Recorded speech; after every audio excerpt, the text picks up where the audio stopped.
Difficulty in gaming has always been a hit or miss, but in Sekiro's case, the harder the better. We also talk about Bioware's difficulties keeping Anthem afloat.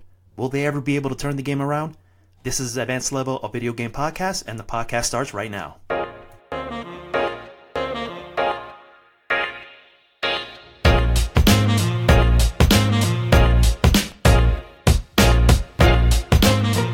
Hello everybody, and welcome back to another episode of Advanced Level, a video game podcast. My name is Felipe Prada, and with me as always is the Overwatch overlord himself, Oscar Portillo. Oscar, what's going on, my man? What's up, Felipe? How are you? Good. I mean, speaking of Overwatch real quick, I can tell that our season has gotten a little better this time. Compared to last season, yes, it's been better. I mean, much better. But lately it's not been good.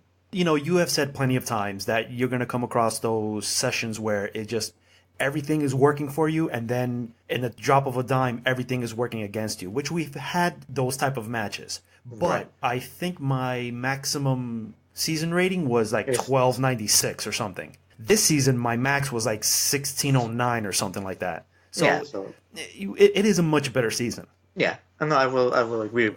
I agree with you on that. You still have Lately, it's not been good. No, as of lately, like these past couple of matches, they have not been good. And I never thought I would ever come across one of those type of players that almost has a meltdown mid-match. It was that one kid, remember?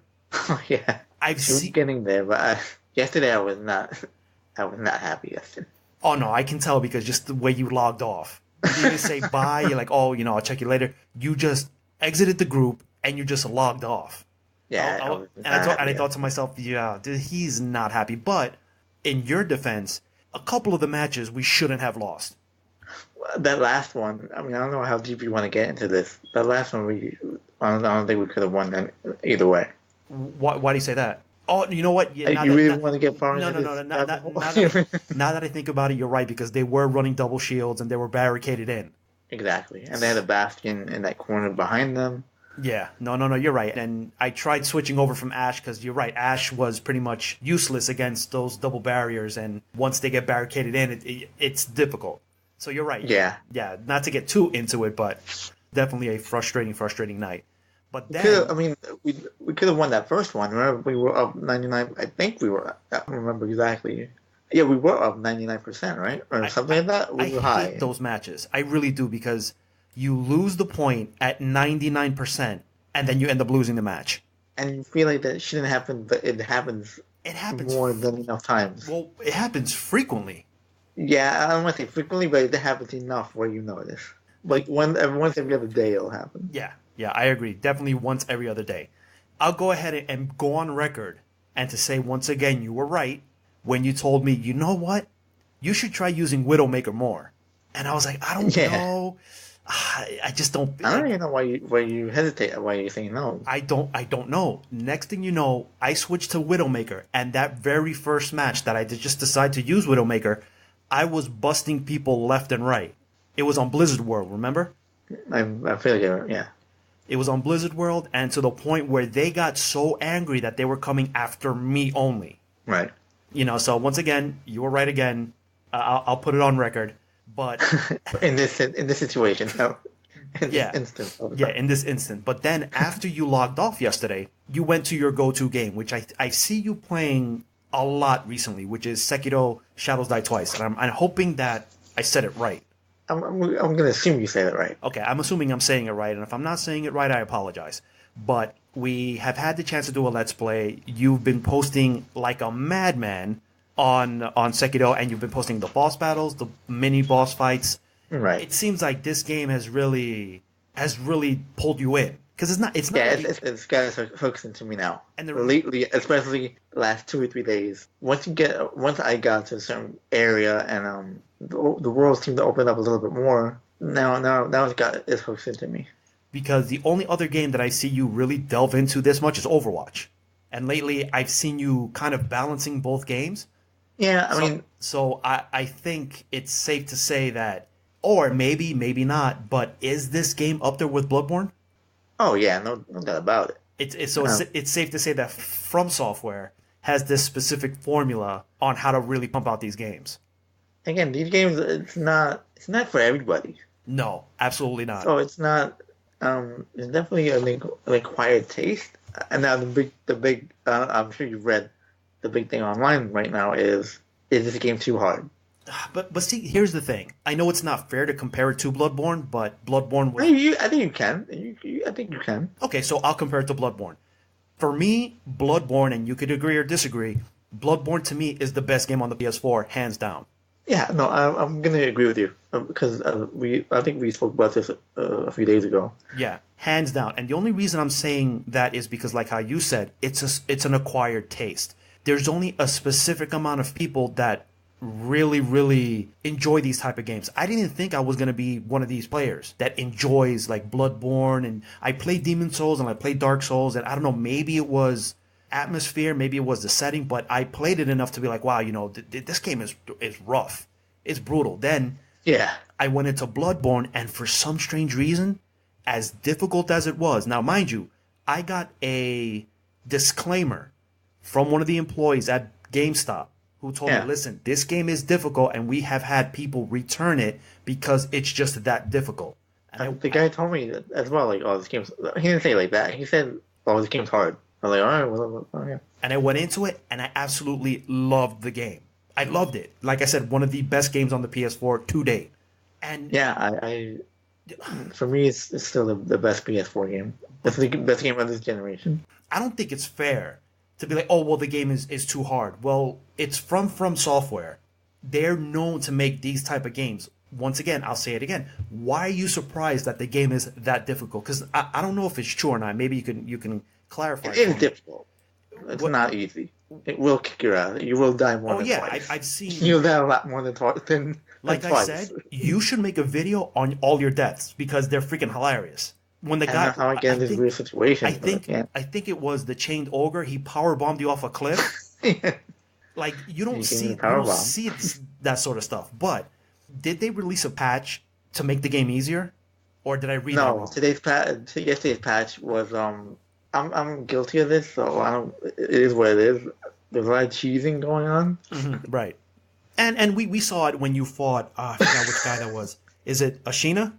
Yeah, the Seven Spears, yeah. There was a little bit of cheese going on. I meant to ask you if you wanted crackers with that cheese.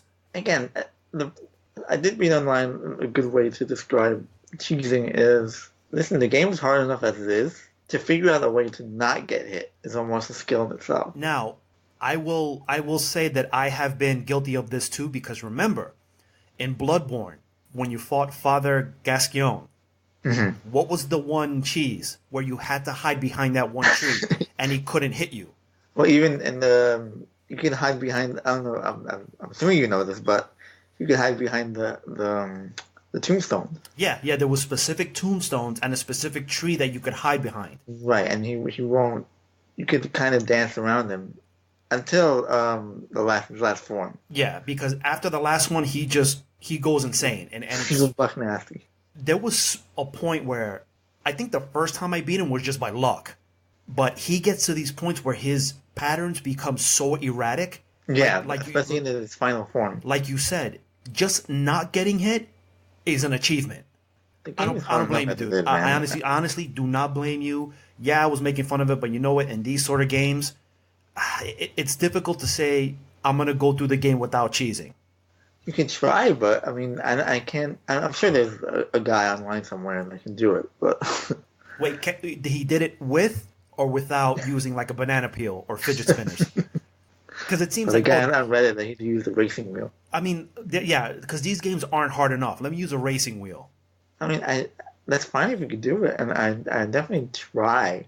But even I'll say this. Even if you could look online for any kind of help, you still got to do it. You still got to pull it off, too. Yeah, it's not easy at all. Because especially some of these mini bosses, they're not easy. Because if in that video, towards the very end, and you could check out all these videos on our YouTube channel, Level Based Gaming, towards the very end... Yeah, he still got me. He still got me. Even though you were cheesing, I'm like, all right, he's going to pull this off. Towards the very, very end, he still broke out of it. So it's not like even if you're cheesing, they can still break out of it, and it almost feels like no one got me at the end. Though. It almost feels like you're fighting the gaming code. You're not fighting a character. You're just fighting like all these different elements. And you're right. From the different videos that I've seen, these guys are difficult. I mean, the most recent one was the Blazing Bull. I mean, I'm not gonna say it's cheesing. You're just exploiting a tactic of a wild bull. But dude, he turns and I just kind of hit him. The health bar on that thing. Yeah. Holy crap! Like once I saw the health bar, I'm like, that can't be right. That has to be a glitch. No, that has a ridiculous amount of health. And I read that you can block him, and you can block him, but he has the burn status. Exactly. Yeah. So either way, yeah, you're gonna block, but you're gonna get inflicted with burn status. So the way I read online, there are other ways. I haven't seen it though. I mean, at least online, I haven't seen any other way other than the way I've done it. I'm sure there is, but yeah. I haven't. What I like about the game is the combat. Oh, absolutely. There's just now was there. I can tell in this game there's a lot of parrying that's involved. Yeah. Now Bloodborne really didn't have that, did it? No, the only thing Bloodborne had was the Oh, it had the countering. Yes, yes. Where you had to fire your the blunderbuss. The blunderbuss at a specific time during their, I guess, swinging animation, and it would stun them. Okay, so yeah, they had a makeshift kind of counter, but this one it's more parrying and having to really judge the way your character or the way the enemies are going to attack you. You know, deflecting. Even you can't block all day long because it'll break your posture. You have to posture bar. They don't want to make it too easy on you. So, but that is where I think the game shines, is the combat. Now, a lot of people thought that this was, when they originally announced this game, that it was going to be another Tenchu. But no, they came out with a completely new IP. But I think during the Let's Play, you can see the DNA of Tenchu there. Yeah, especially when you get to zip line. Yeah. From rooftop to rooftop, and it almost looks like they started it off as Tenchu, and it just built into something completely different. You think they started off with Tenchu? I honestly believe they started it as the next Tenchu, and somebody was like, what happens if we made this like Bloodborne style? And they all kind of like paused and looked at each other, and they're like, let's do it. And that's how this game became made. Yeah, for me, it's the best game right now, and it's up there with the best games in this generation. Wow. So I mean, it's not. I will say I'm not a giant fan of the Japanese. The era, I'm just not a big fan of. Like feudal Japan, like samurai. Yeah. Okay, all right, and then it's not for everybody. Like I hear a lot of people. I think you were one of the people too that said Red Dead Redemption. I'm not really a fan of the Wild West era. It's not. It's, for some reason, it just doesn't do it. Yeah, it's not. It's not for everybody, and you know what? That's perfectly fine. So, based on the conversation, I still feel that you're leaning a little bit more towards Bloodborne. Yeah, I prefer that setting more. The London, I think Victoria. The Victorian area setting. Yeah, and it's like a horror game, but not really, but it is. And that was my first introduction. That was my first introduction to these games. Right. Oh man, but what an introduction! When you first opened those double doors into Yharnam, I was like, well, why are they always hard to open? I mean, in this one too, they're so hard to open.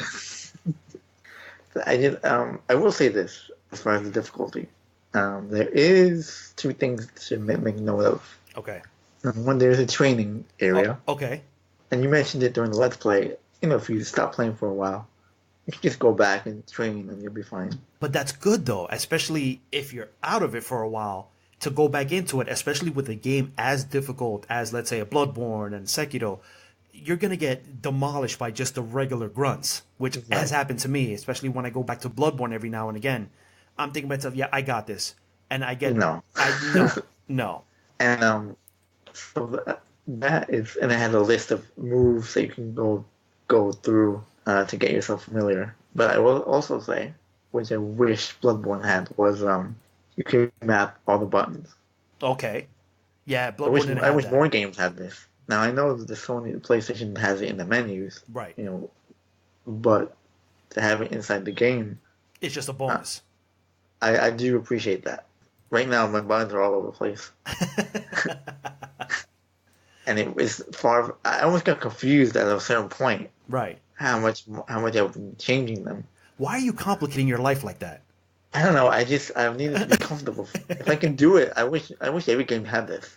Instead of mapping it through the PlayStation menu. I've done it, but... Yeah, but then you got to go back and then you got to remap everything again. It's cumbersome.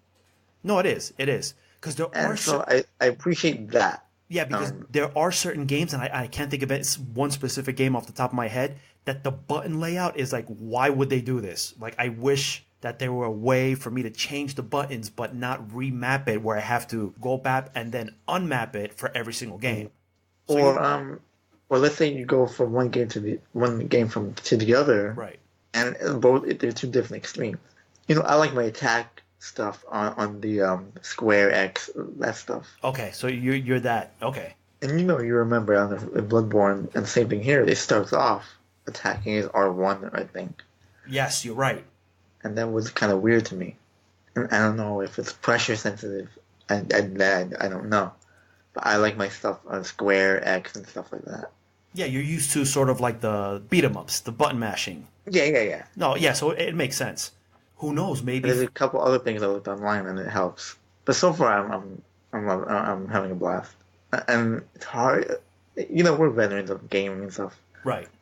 It is difficult. It will kick your ass. I'll say that. But that's those type of games you kind of look forward to. When you finally beat a boss. It feels like an achievement. Yes.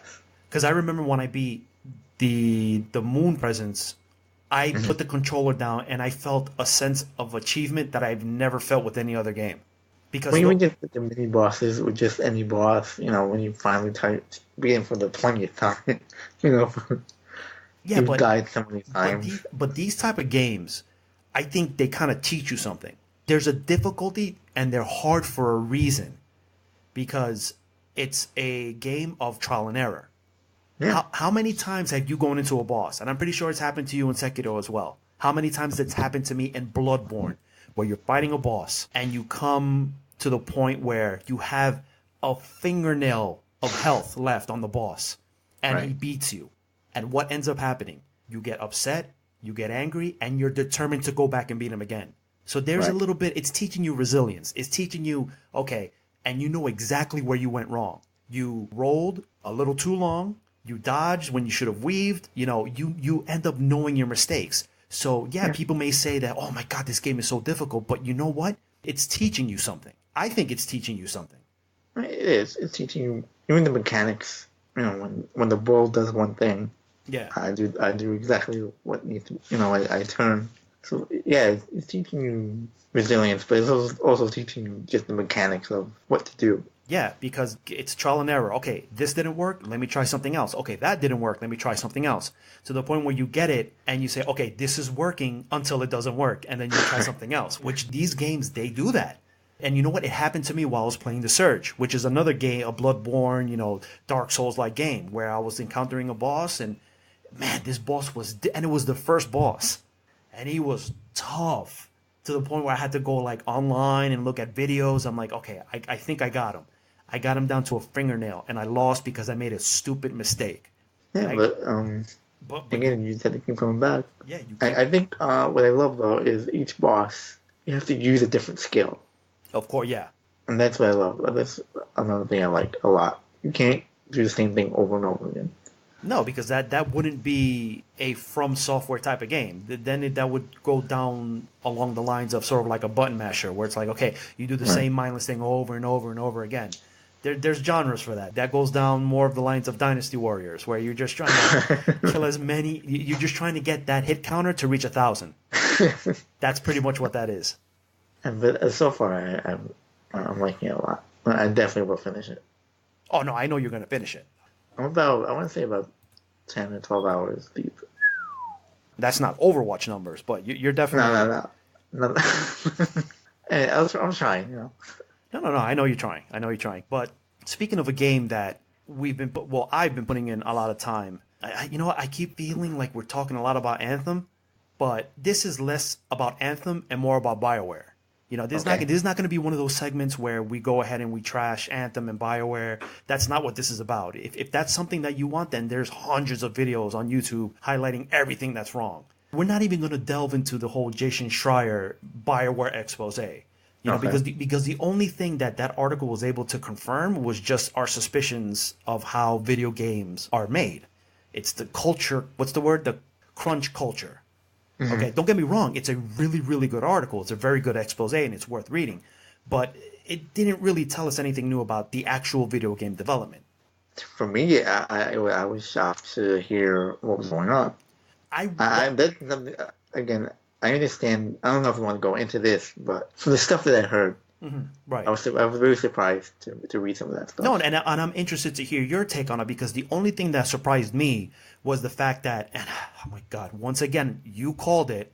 It was less about EA and more about BioWare's internal screw-ups, I guess. They just couldn't be on the same page. Struggle. Yeah, the struggle. And you know what? It's one of those things where BioWare continues to struggle with this one game. I mean, I did say it, but because people are so easy to blame EA. Of course. And you know what? That to me is... I was one of those people. But after reading the article, I was like, holy crap. But even before that, I was like, really? It didn't make sense to just blame them outright. I understand they're the evil empire. I get that. Okay, I don't support them 100%.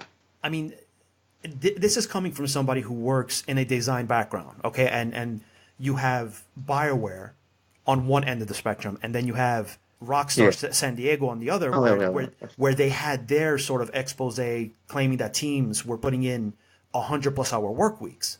Hold on. But we heard that was voluntarily. That's what we heard. No. Exactly. But I'm just... I don't want to hear that. They volunteered for that. No, I know. They volunteered for that. Okay, that's something that they volunteered for. But you have two ends of the spectrum.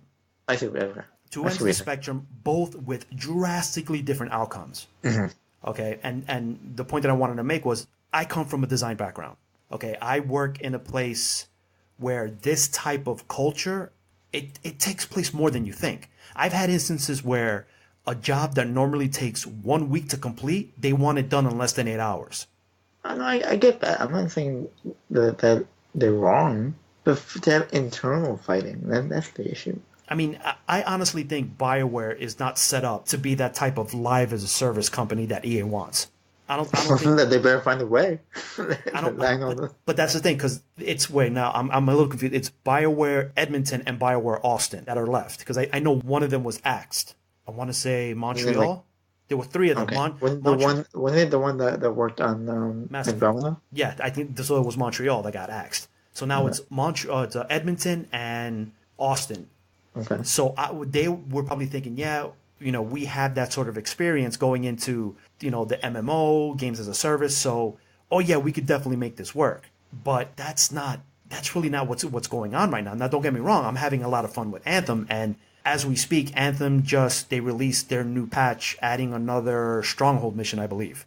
And they pretty much, reworking, the loot drop system, and they're doing patches after patches. But remember how we spoke about that roadmap, that 60-day roadmap that they had? Yeah. They're no longer following that. They just released a statement saying that a majority... What did they tell you on that day, by the way? Once again, you were right. That's a tentative sort of roadmap. Because when they announced it, I think it was like 5 or 6 items that was in that roadmap that are going to be delayed. Because they knew they were going to delay it. It's one of those things where right now they're focusing on patching the game, making sure the game works, as opposed to giving us the content that we need. From the looks of it, they are making strides, and they are doing a good job of keeping the community updated, what they're working on. But that doesn't change the fact that BioWare is struggling with this game. They're struggling. Even though you're having fun, you can see it. The way in Anthem's current state, it is a completely different game that was reviewed when it was released. And that's only 2 months ago? Exactly. That's only 2 months ago. And it's I'm not sure. When was it released? No, actually 3 months ago. It was released...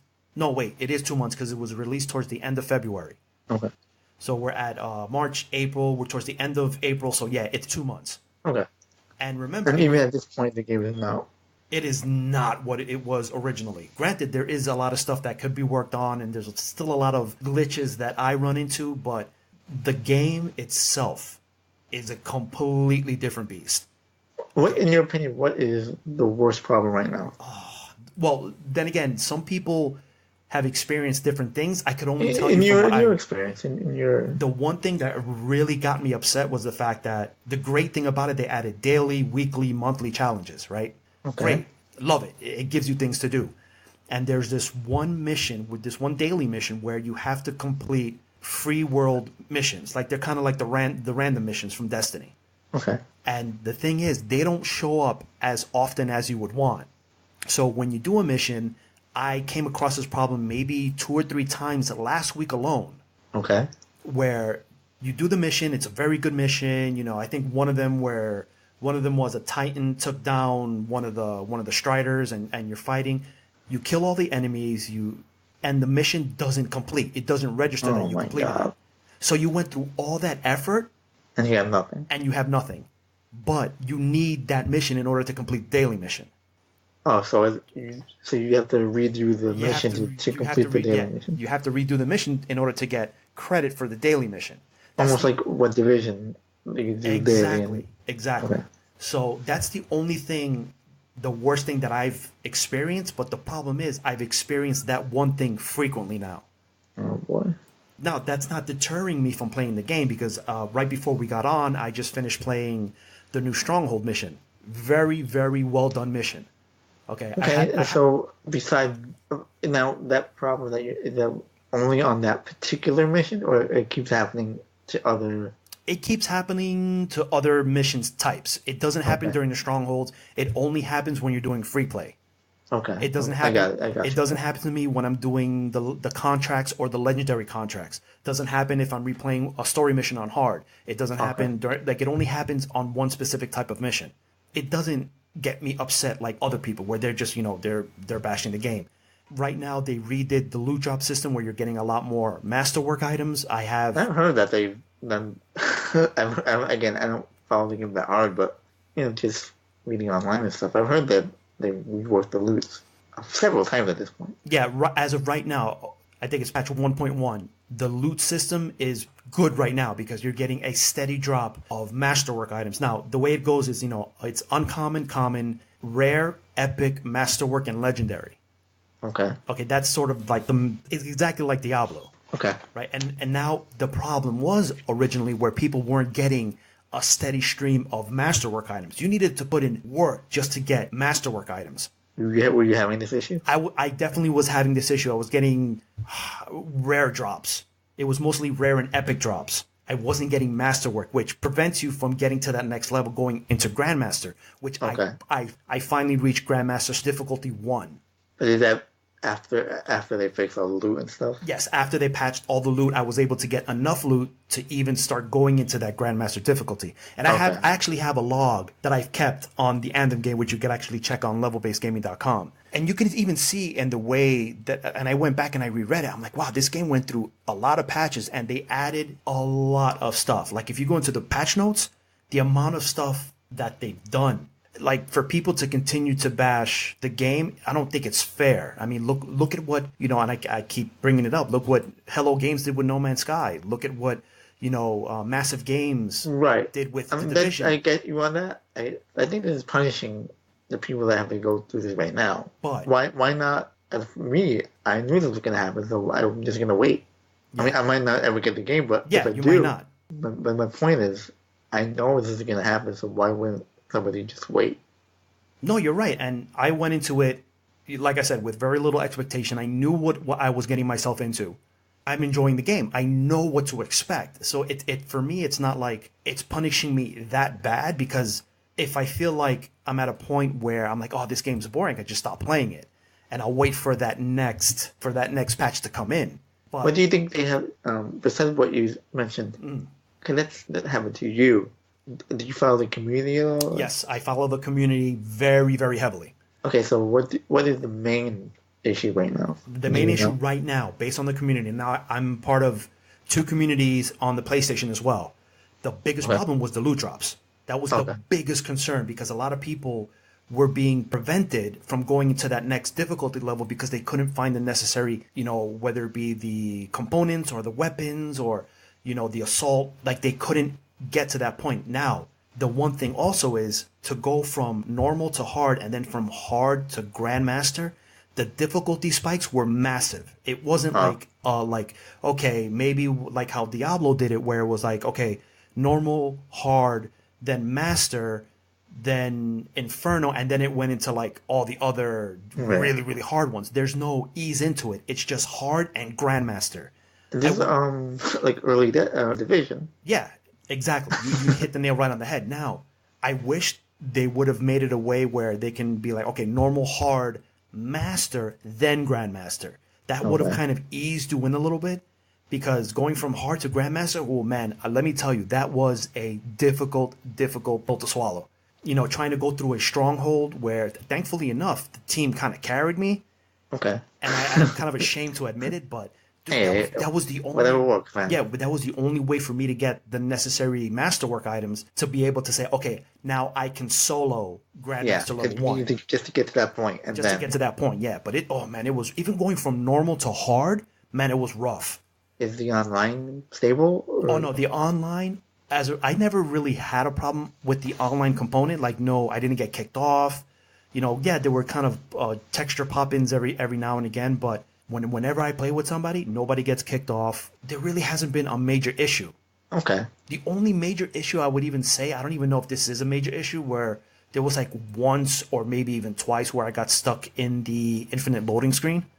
Okay, But that was like rare. Yeah. I think it happened to me like once or twice. Even though in the very beginning, I did read in the communities that especially affected on people on PC, where the infinite loading screen was a constant issue.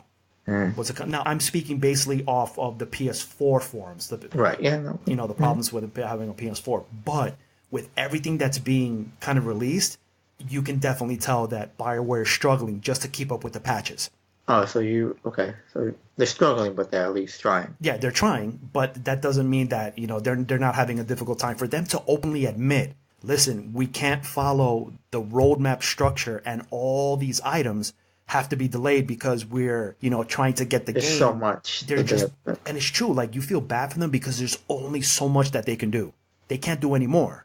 Well, again, this is according to that article that they've had 7 years, but the game that you're playing now, is only 18 months old. And them being able to, because remember, Anthem wasn't even the original name. It was called Beyond or something like that. Yeah, yeah. And they changed it like literally hours or a day before it was set to announce. At E3.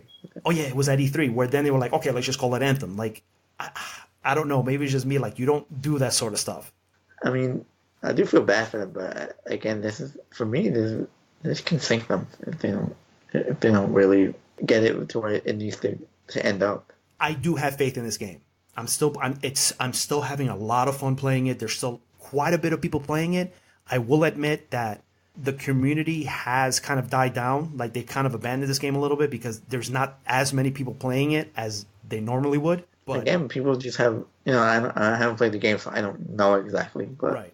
From what I know, from what you tell me, people unfortunately just have, some people, I don't want to say everybody, some people just have short attention spans. And if you don't hit them right away, yeah, you can move on to something else. And we're in this era of the games as a service. Yeah, the instant gratification. So if you're not going to get it, and I don't blame somebody if they paid that money and they didn't get what they wanted right away. And I think that's the issue, where people are dishing out full price for a game that's technically only half done. And I mean, I think, this is EA, so this, on EA's part, I don't think they would have sold it for less, for maybe $40 or something. I think maybe that would have helped. But this is supposed to be a AAA. Yeah, exactly, a AAA title, and it's not that. Unfortunately, this game, with the way that it's going, or the way the kind of rocky launch that it had, it's going to be in the running for most disappointing game of the year. Yeah, I guess you're right. Because of the fact that it's from EA, it's from Bioware. Yeah, so people are just going to bash it no matter what. And no, I don't think it's that. I think it's from those two places, and it's being advertised as a AAA title, and it's not that at all. I think you're right. Now, if it is, hopefully they turn the ship around. If you think it's possible that they never do. You know what? There is a possibility that they can't turn it around. I'm remaining hopeful, because if you look at the trends, every other game that has had this type of rocky launch have turned it around. Destiny, Division, No Man's Sky, Final Fantasy XIV, they all had absolutely atrocious launches. But what happens? They turn it around. Yeah, it takes them a year almost 2 years in, but they end up turning it around. But the argument is it shouldn't have to take you a year later to finally get the game that you originally wanted to release. I mean, look at Well, especially since they had 7 years. Exactly. So you're going from 7 now to 8 years of developing a game that you originally wanted to launch. What were you doing for those 6, 7 years? Well, we That's know what I asked you. like, I was like, what happened? We kind of know now. A lot of it was mostly like just trying to get the game to work. A lot of the issue was the fact that they had no direction whatsoever. They had no direction. So, of course, you're not going to get a game to work if you don't have direction of what the game is going to be. And to be honest with you, what the game sounded like originally sounded 10 times better than what we got. What did that sound like? The original game, the original way that this game was pitched, it was known as Beyond. Instead of you living on a planet where the anthem of creation terraformed the Earth, you were a team of space explorers that crash landed on a planet. And you needed to survive the elements as well as the other living beings and try to survive on a planet. Okay. So there was more survival elements to it instead of just going around, just going from stronghold to stronghold. It was a completely different game, which... Okay, but this is probably more when EA stepped in. Exactly. That's when kind of EA stepped in and they were like, okay, how can we monetize this? No, I mean, now let's all spade. I mean, you haven't spent another dime on it. I had yet to spend, other than the release. Yeah, that's what I'm saying. Other than the initial purchase. I have not spent any money. Okay, and you don't really have to. Well, you don't really have to, but the way that the mission structure is laid out and the way you gain rewards, you can tell EA is pushing you. Either you spend out the money to get what you want, or you have to grind it out. Well, they're always going to push you. Yeah, they're always going to... that. Even Overwatch kind of, No, well, but I mean, Overwatch, we play it enough to where, like, we don't have to spend a single dime. No, but it's still... they're not really... You're right, because they're not really in your face about it.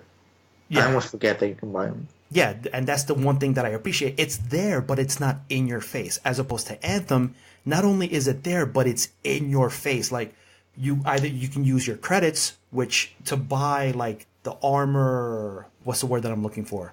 The different types of armor looks, the appearances... Mm-hmm.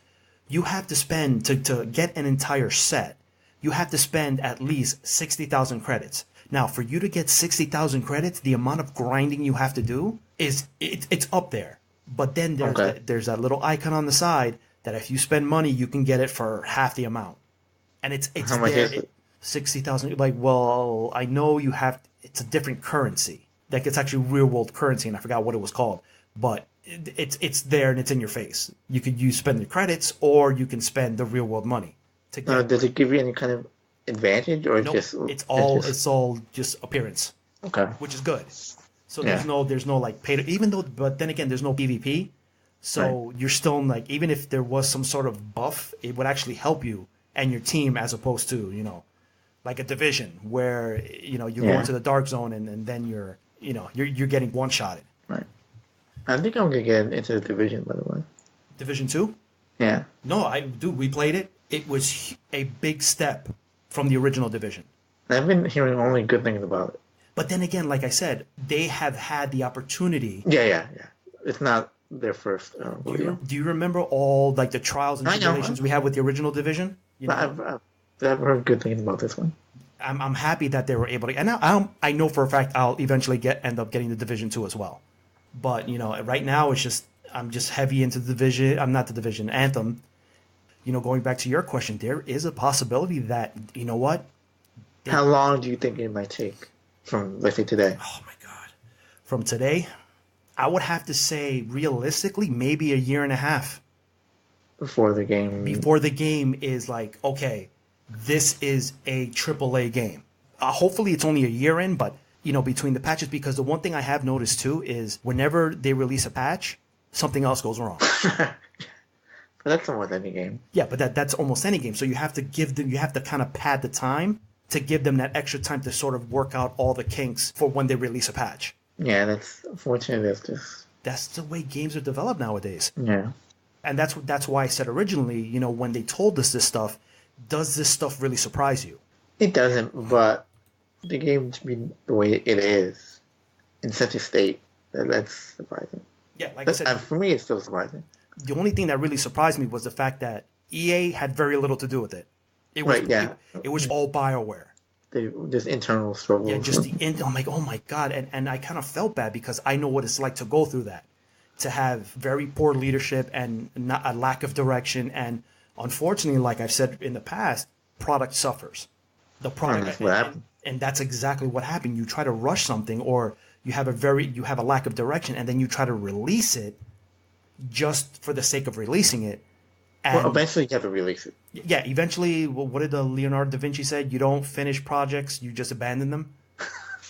So eventually you just gotta get... You just have to. And you know what? We'll do it live. We'll fix it, along the way. But I feel bad because the game is really good. There's a lot of good things about the game, but unfortunately, it's being overshadowed by all the smaller things that are around it, all the things that aren't going well for it.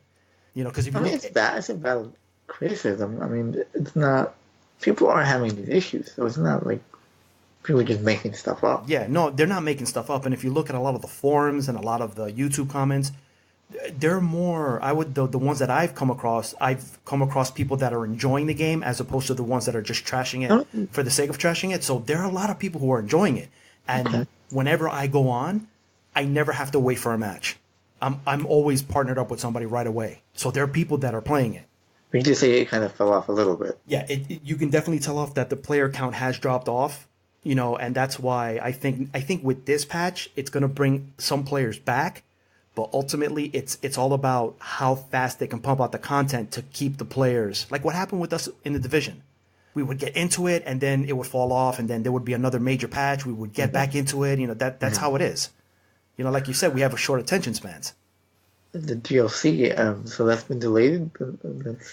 Well, the DLC now, this is where it gets a little bit confusing because from what I've read, all DLC that's supposed to come out for the game it's supposed to be free.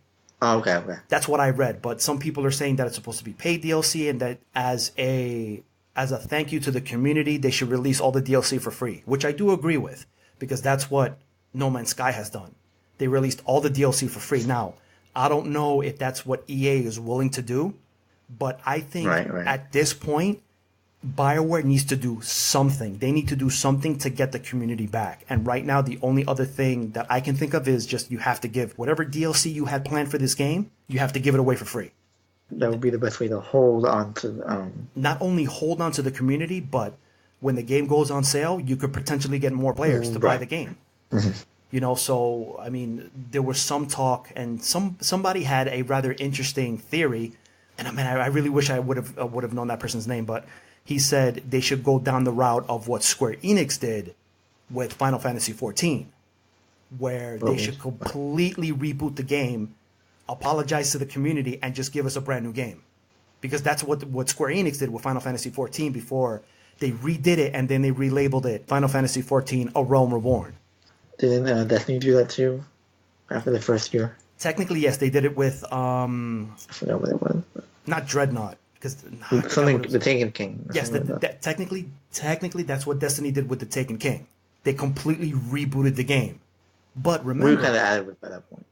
Once the Taken King got released, we were kind of pretty much out of it. And I think what added insult to injury was the fact that they were charging us full price for DLC to kind of reboot the game. Now, on Square, getting back to Square Enix, the way that they did it was the people who had already bought the game got it as part of a free update.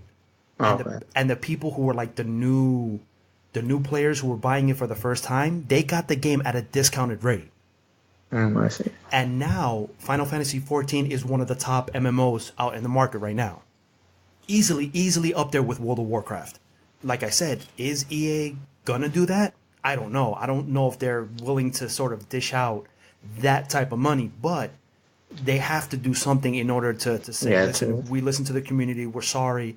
As a token of, your commitment, we're willing to do X, Y, Z. And I think it needs to start with whatever DLC they had planned, just give it for free. That's the only way. I agree with that. I agree with that. I mean, they got to do something. I mean, do you know if they're making money on the cosmetics? See that I'm actually gonna have to do research upon that because A lot of the people that I've played with, they have some really, really funky cosmetics, and I don't know if they bought that outright or if they grinded for it, because there is a lot of like really unique cosmetics, and it's truly, they really meant what they said about you can really customize your javelin, because I've rarely ever met two javelins that look exactly the same. Okay. Never. I've actually, no, you know what? I've never met a javelin that kind of looks the same. Never. Which is great because it really gives you that sense of customization. Yeah. And like, there's so much going right for the game, but I feel like everybody's just focusing on the negative. I'm going to continue to keep my Anthem diary going. You know, I know the patch went live today, so I'm going to do a couple more stronghold missions and see what comes up. Right. As opposed, you know, if you took a look at it and from the beginning of the game to where it is now, it's just completely different. It's just completely different. So, well, I mean, keep adding on to your log. It'd be interesting to see where it came from. Yeah, and that's the point. I want to see where the game started and at what point, whether it be a year and a half, 2 years, where I can say like, wow, this game really is a AAA title. This is the game that we should have gotten a year ago. I'm interested to see how long that's going to take. I think that's one of the reasons why I did this diary, because I'm interested to know, A, how far it's come, and B, the amount of stuff that they added. You know, it'll be interesting to see. So we've come to the point in the podcast where it's time for us to say our goodbyes. You know, we have a lot more gaming to do and a lot more stuff to post. So go ahead and visit us on www.levelbasedgaming.com. Subscribe to our YouTube, follow us on Twitter, and now we've been on TikTok.